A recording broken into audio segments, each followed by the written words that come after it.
महाराष्ट्र की राजनीति में काफ़ी उठापटक हुई, जहां पर एकनाथ शिंदे अब नए मुख्यमंत्री बन चुके हैं।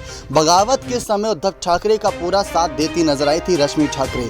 शरद पवार ने भी पूरी कोशिश की थी कि उद्धव ठाकरे का इस्तीफा बच जाए, लेकिन उद्धव ठाकरे ने आखिरकार इस्तीफा दिया और उसके अगले दिन एकनाथ शिंदे को भाजपा ने नया मुख्यमंत्री बना दिया महाराष्ट्र का।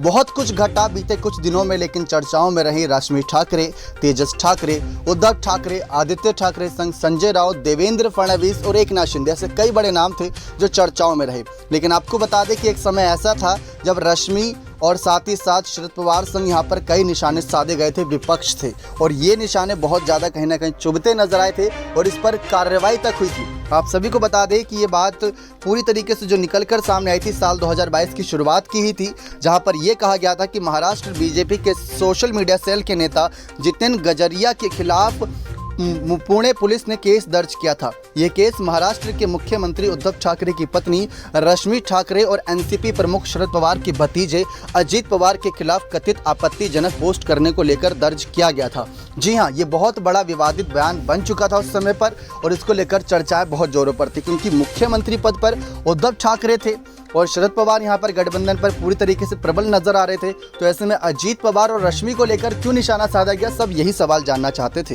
लेकिन आपको बता दें, मीडिया रिपोर्ट के अनुसार मामला पुणे के साइबर सेल द्वारा दर्ज किया गया था। ANI की रिपोर्ट में कहा गया था कि पुणे पुलिस गजरिया को गिरफ्तार करने के लिए मुंबई भी गई थी। वहीं पुणे के एक पत्रकार ने ट्वीट किया कि स्थानीय पुलिस उन्हें गिरफ्तार करने के लिए मुंबई में गजरिया के आवास पर पहुंची थी, लेकिन वे वहां पर नहीं मिले। लेकिन आपको बता दें कि मामला क्या था। मुंबई की मेयर किशोरी पेडनेकर ने कहा कि गजरिया दल बदलू है, जो महाराष्ट्र की महिलाओं पर अपमानजनक टिप्पणी कर रहे थे।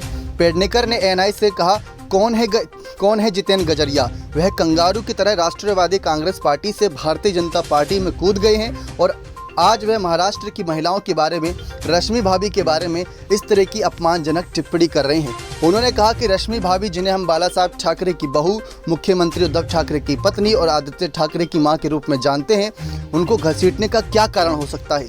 बाला साहब ठाकरे ने खुद भाजपा का हाथ पकड़कर पार्टी को खड़ा किया और राजनीति में बड़ा किया, और आज वे उनकी बहू के खिलाफ ही अपशब्द कह रहे हैं। इतना अभिमान कहां से आया? मैं चुनौती देती हूं कि अगर ये गजरिया हमारे सामने आता है तो शिवसेना की महिला अघाड़ी उसे देख लेगी। जितेन गजरिया के खिलाफ उनके द्वारा किए गए 2 ट्वीट को लेकर कार्रवाई की गई थी। पहला ट्वीट 4 जनवरी 2022 का था, जिसमें गजरिया ने सीएम उद्धव ठाकरे की पत्नी रश्मि ठाकरे को महाराष्ट्र की राबड़ी देवी करार कर दिया था। वहीं अपने दूसरे ट्वीट में गजरिया ने रश्मि ठाकरे और अजीत पवार पर तंज कसा था। उन्होंने इसके लिए 2013 में महाराष्ट्र के सूखा प्रभावित किसानों द्वारा की जा रही भूख हड़ताल का मजाक उड़ाने वाले अजीत पवार का हवाला दिया। उस दौरान सूखे पर बात करते हुए अजीत पवार ने कहा था कि हम उनके लिए कहां से पानी लाएं, हम बांधों में कुछ गलत शब्दों को लेकर इस्तेमाल किया गया था यहाँ पर। तब गजरिया ने अजीत पवार के इसी असंवेदनशील बयान का मराठी में मजाक किया था। उनके ट्वीट का हिंदी में अनुवाद कुछ इस प्रकार था कि अगर रश्मि सरकार चला रही होती तो क्या मैं सिर्फ मूत्र करने के लिए डिप्टी सीएम बन जाता? ऐसी बातें यहाँ पर कही गई थी, कई अपशब्दों का इस्तेमाल किया गया था, जिसकी वजह से ये पूरा चर्चा में रहा था पूरा मामला। लेकिन अब देखा जाए तो महाराष्ट्र की राजनीति जिस तरीके से बदली, उसमें ये मामला भी निकलकर सामने आया कि किस तरीके से इस नेता ने रश्मि ठाकरे और अजीत पवार पर निशाना साधा था। उस वक्त जवाब भी दिया गया था, गिरफ्तारी को लेकर खबरें भी सामने आई थी। लेकिन अब जब यहाँ पर एकनाथ शिंदे का गुट बगावत करते नजर आया, अजीत पवार, शरद पवार, रश्मि ठाकरे सब यहाँ पर पुरजोर कोशिश कर रहे थे कि किसी तरीके से इस बगावत को रोक लिया जाए। लेकिन ये बगावत हुई और पूरी तरीके से इस बगावत में खुलकर सभी नेता बोलते नजर आए और सभी नेता ने यहाँ पर खुलकर अपनी बातें रखी और जिसको भी जो मनाया वो करते नजर आए। नतीजा ये निकला कि उद्धव ठाकरे ने इस्तीफा दिया और एकनाथ शिंदे नए मुख्यमंत्री बन गए। ये पुरानी रिपोर्ट थी जो आप सभी को बताई, लेकिन खबर बहुत ज़्यादा एक तरीके से असंवेदनशील थी, जो सभी को जानना बहुत ज़रूरी था। नेक्स्ट 9 न्यूज़ रूम की